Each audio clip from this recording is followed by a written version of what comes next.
I was born in Chinatown, Chicago in 1961. We moved out when I was 10. Ended up in the burbs outside the city. I'm 60 now, and I don't think I've been back once. I don't know why. My son says the first generation desperately tries to forget their heritage and become more American, and the second generation desperately tries to remember and become more Chinese. Maybe that's why I haven't been back. Maybe it's the traffic. Well, today I'm going back, but it's for work. My mom's friend has a friend who has a relative-in-law who owns a building in Chinatown that's getting a new tenant, and I'm the guy who's going to give them a clean slate before they move their business in.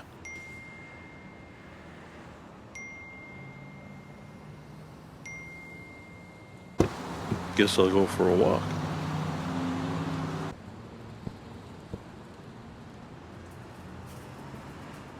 We used to go here. My parents pretended we were Catholic, so they could send the four of us to Sunday school while they went to dim sum. Once a month, they'd get us all together to make an appearance at Mass so nobody would catch on to our ruse. Dad was always falling asleep. Amen!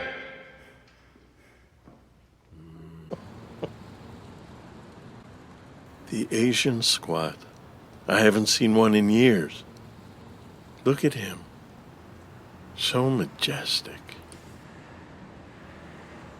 Wait, I know this place. The dentist. I definitely still have nightmares about this place. It was one room, with a shower curtain separating us from our very near unnovocaine future. I mean, they had Novocaine, but that stuff was too rich for our blood. I know it's around here somewhere. How could I forget where it is? It's only been 50 years. It's close by, I remember it now. Our old apartment is right here. Huh. It was here.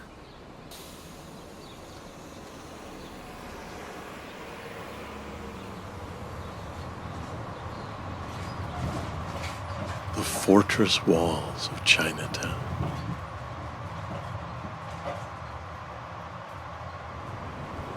Whoa, this one hits me.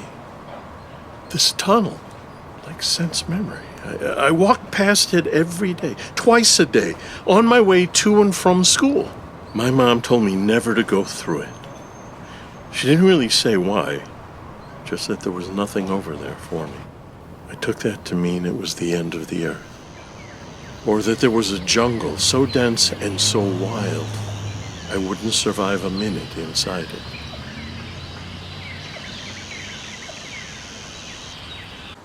I got this.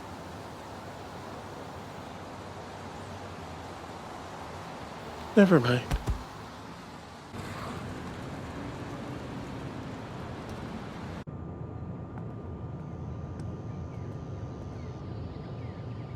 I kind of feel bad painting over somebody else's work, but the jungle isn't for everyone, I guess. And whoever fills the space next will appreciate the clean slate. Time for something different.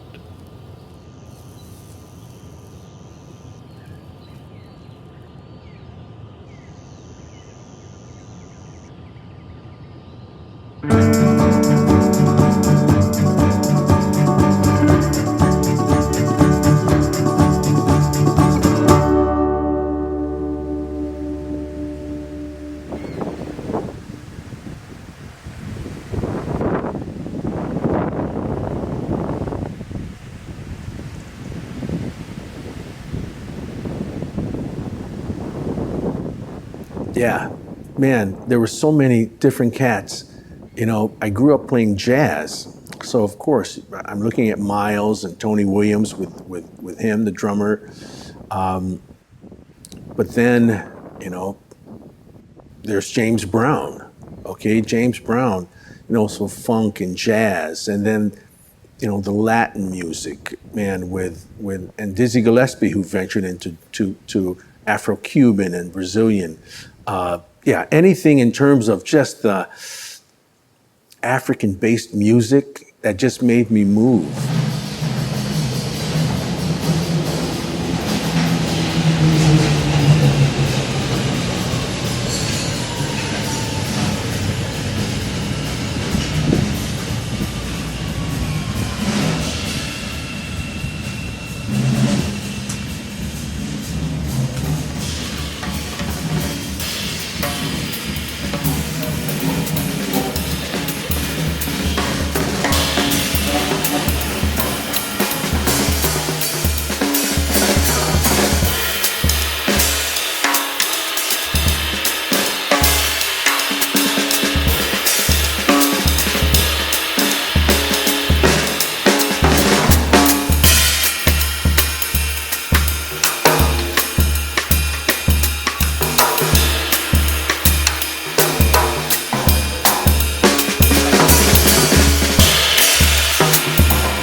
What I'd like to share with people listening to the music and with my students is that when you become an artist, it's a lifestyle. It's not a hobby. It's fun, but it's much deeper than that, man. Sometimes you hate it. Sometimes you love it.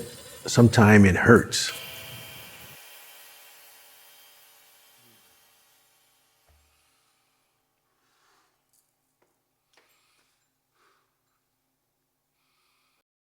Everyone has to deal with everyone here. There's just such a mix of cultures. Myself being Black and Filipino, Native American, my wife being North African, okay? I love the fact that it's not, you don't stand out. There's so many other great cultures and mixes here. I just love that. I love that it's a music art town, the architecture. The music, you can hear blues, jazz, Chicago Symphony Orchestra. To me, it's brimming with culture. And I found some really beautiful people here, man, that have heart. And that's one thing I like about Chicago, man. To me, Rogers Park, I compare it to, it's like a jam session. Get a bunch of musicians, you never know who you're gonna run into at the jam session.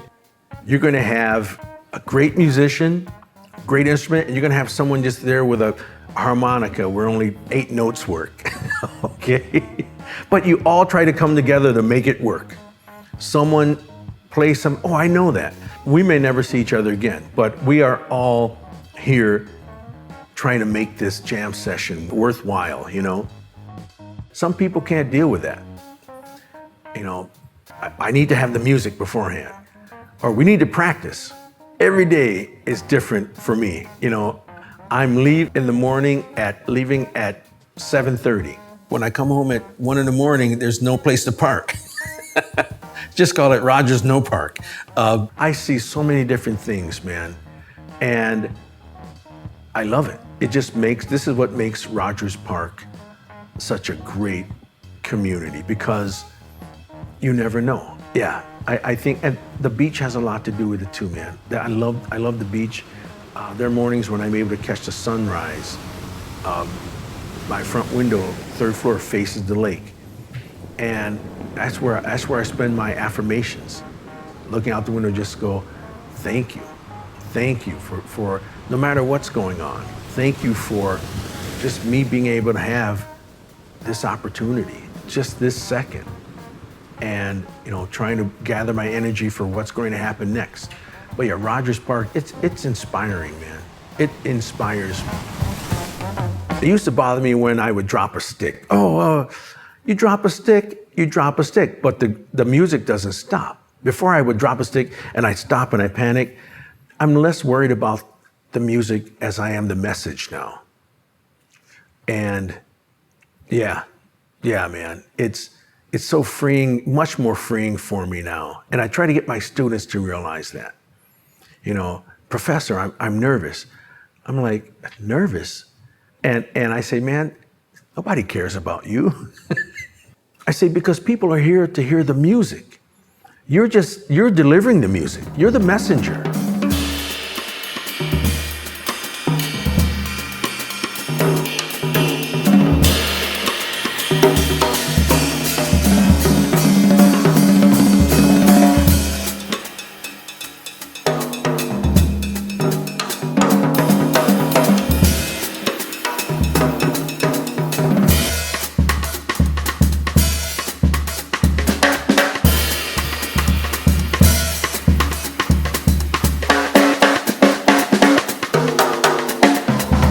There were 150 drummers trying out for 16 spots at North Texas State.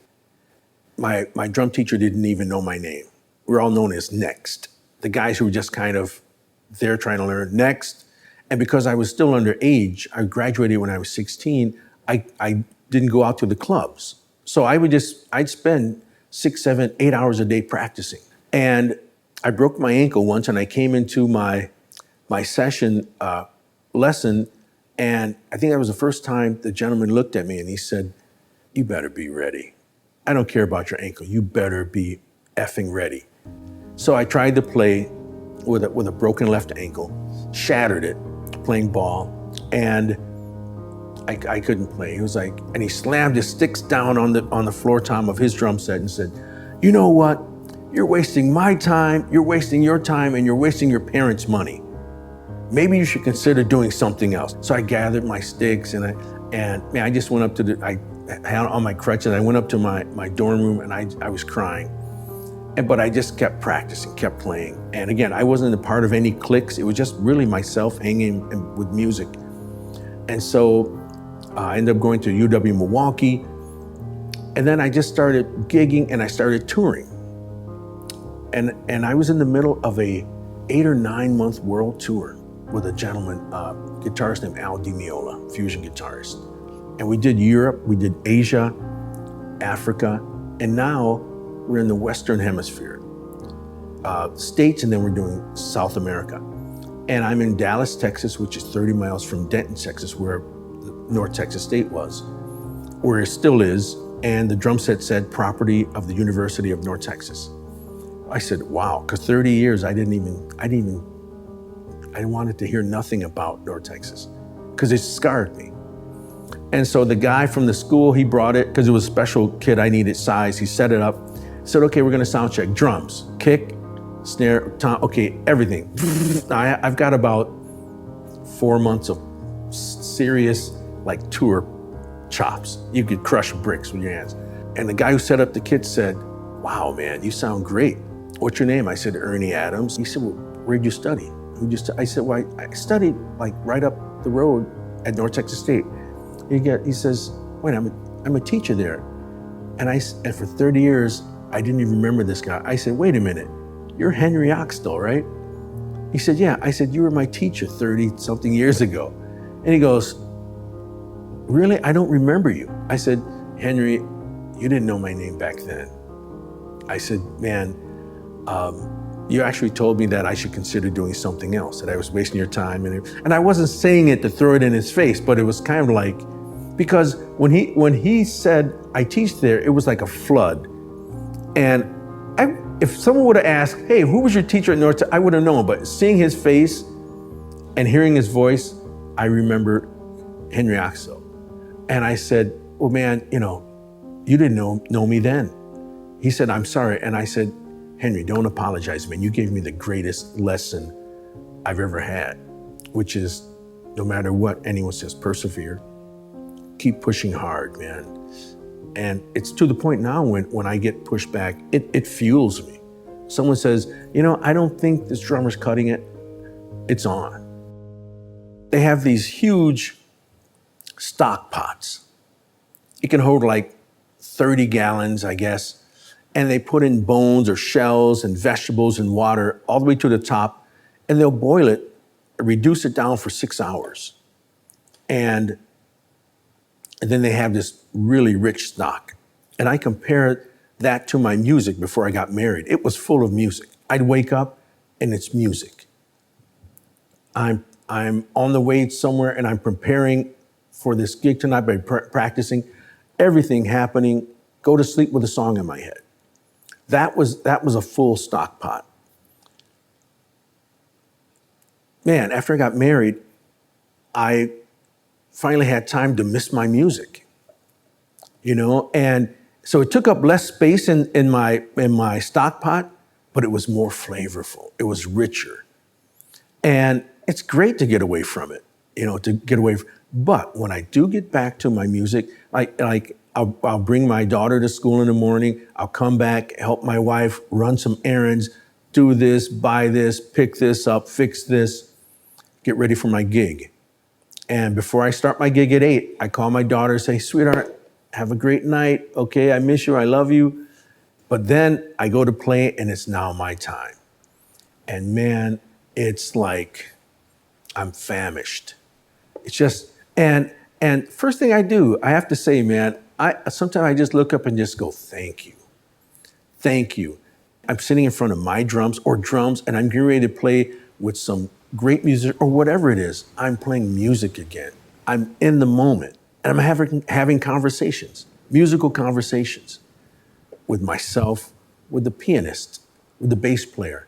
And it's meditation, man, musical meditation. And I love it. And we finished the gig, and it's great hanging with all the cats. Then I check my phone, there's a grocery list. Okay. Oh, we need to get this. Oh, my daughter needs cereal. And so I'm back to being out here. But when I do play, man, it's richer now. It's like that stock that's in the pot. It's smaller, but man, it's heaven.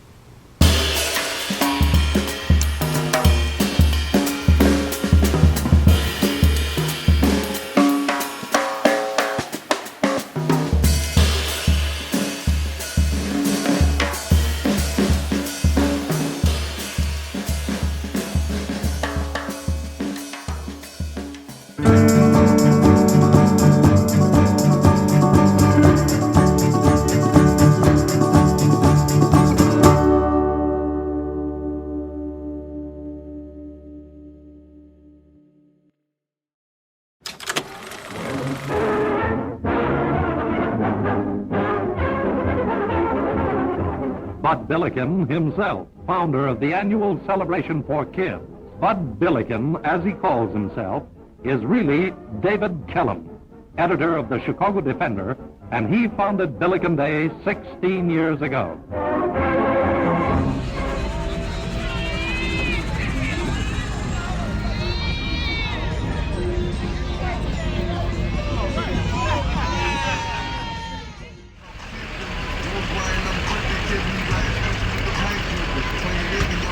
What a wonderful day that you have chosen to view this parade. Oh, we love the Bud Billiken parade.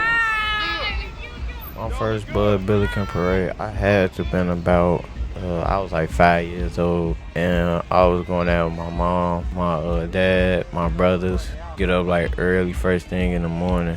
So it's like she rushing us, getting us up early in the morning, packing some food, just so we could go down there and get our spot. Coming to the parade a long time. I actually used to dance in the Bud Billiken parade back in the 90s. It's time for the percolator. The Bud Billiken parade, I look at it as the quintessential blackness. It is blackness. It's who we are. And it evolves as we evolve, from the drum majors and the bands from the high schools to now the different dance teams. This is definitely blackness. This is black excellence. I think politicians attend the parade because African Americans have one of the strongest voting blocks in the city. So if you want to win, you have to attend the Bud Billiken parade. Like, that's a rite of passage. It's energetic because of the music, so it's like when you watching them and the music, like you could just really feel that frequency, that vibration. Everybody, cheering their peoples on and stuff like that. So, and then just seeing them perform, like it's like you really feel that.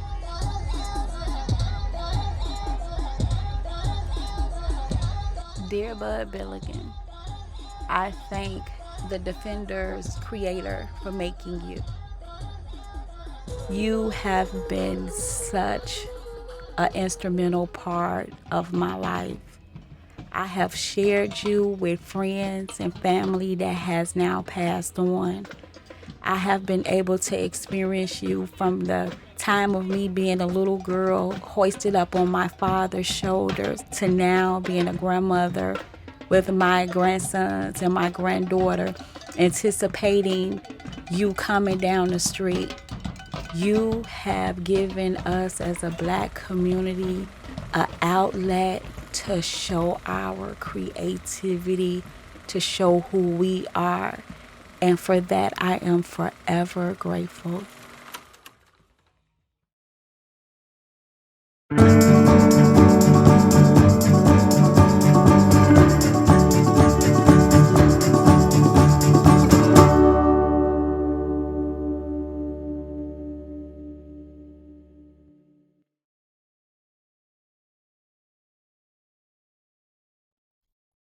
Here, in this sylvan secret, through which a river rushes, over which, in ages past, would pass a train. Where the city meets the rocks and roots, and both battle, bringing to bear a crumbling beauty. And in the furthest recesses of memory, and now and ever, the sun, the moon, the trees, the wind, and the worm. Here once roamed a tiger, born in an unfathomable distance, ripened in continuous exile, arriving when the last great rising of worms reshaped living. He came wounded, and the silence was a salve, and the bark was balm, and the river remedy. And the strivings of civil structure with wild serenity, like the turmoil he was birthed into, mirrored his heart so well that the place came to feel like home. And over time, in devotion to it, the forest revealed itself to him, and he felt healing. And before long, owing to its abundance, generosity. And generosity grew and grew and grew to such unbearable bursting that one night, unable to contain himself and dire to share in natural reverence with another who'd know, he unleashed a thought, an intention into that quiet dark. A tiger's intent is expressed as a scent. And so his scent ascended, climbed above the treetops and wafted eastward, as if calling to the memory of an unspoiled youth. In a nearby graveyard, the coyote kept. It was her home and origin. Here she'd been whelped, and though she had traveled long leagues and lived many lives, here she'd returned to stay. For all time she'd kept company with death and moonlight, catching conies, pondering stones, dancing with branches, howling wind songs, seeing shapes and colors unknown to any senses but her keenest own. And in this life she was alone. But with this life she was content. Then, suddenly, the scent, and the sobriety of her solitude gave way to intoxicating curiosity, which curiosity started her limbs to move, which limbs carried her westward and then southward along that passage where, in times gone, wheels ground on rails unrelenting. So too now was she rolling forth, like freights forgotten. Then, there, on a half-broken bridge, in hints of mist and moonglow, the forever flowing stream below, with little sound but rippling in the scurry of a single mouse, they beheld one another. And they knew. She knew from her dream life past that she loved him, and he knew from his scented prayer that she was the answer, and that the answer would be an eternal yes. And suddenly, as if to seal it and sanctify it, clouds cracked together in a cosmic clap, and the skies wept over them in ecstatic flood.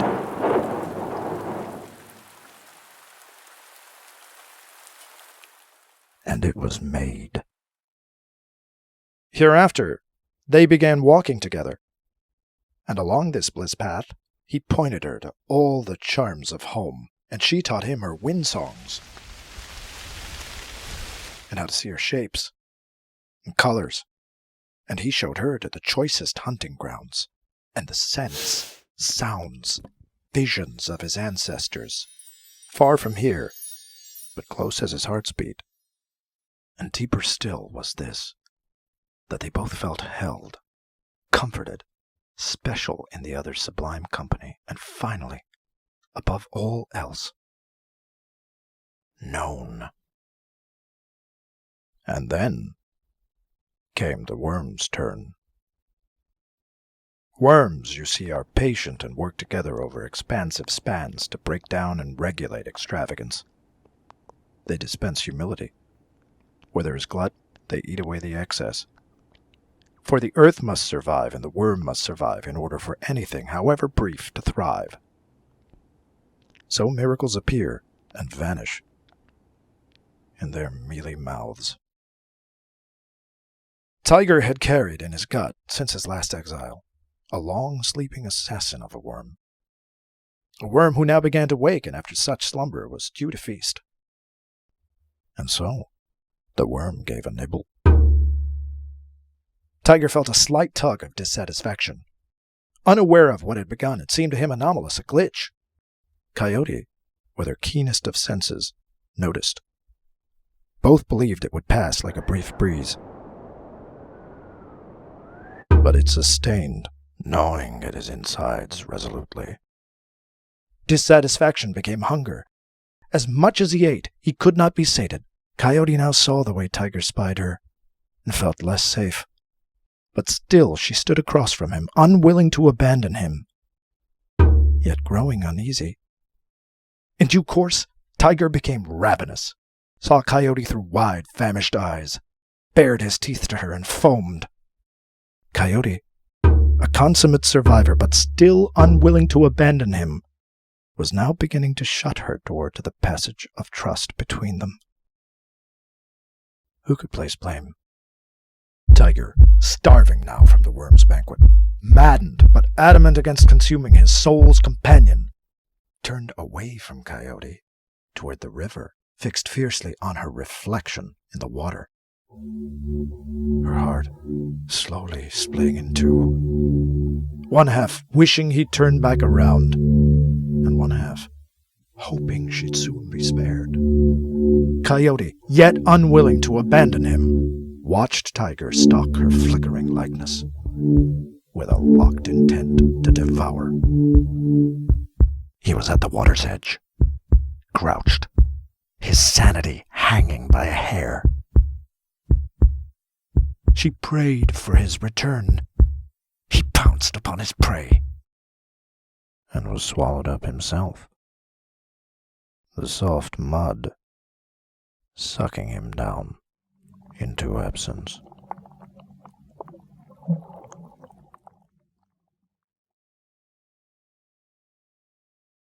Coyote returns to her graveyard in sad relief. She returns to her conies, and her colors, and her wind songs and branch dances. She is gifted with forgetting, and in time she does, and returns, as she always has, to contentment. But when the sun sets, and the moon grows honey bright, her aging body cannot but help release a scent to the wind, which rises, and rises, and keeps undetected. And so the worm brings all to balance, and the earth both records and erases with equal indifference all stories of love and loss. Here, in this sylvan secret, through which a river rushes, over which in ages past would pass a train.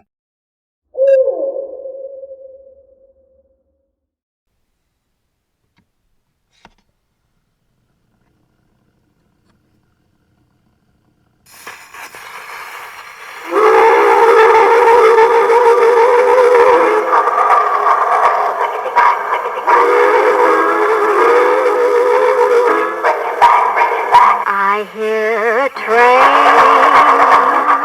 in the night. Why does this sound keep stabbing at my brain? It's the same old fight. When trains go by, I always think of you. Let me talk to that train in the night. Let me tell you, train, the spell you cast on me. You took him away. Now tell me when you will bring him home again. Bring it back, bring it back, bring it back, bring it back, bring it back, bring it back.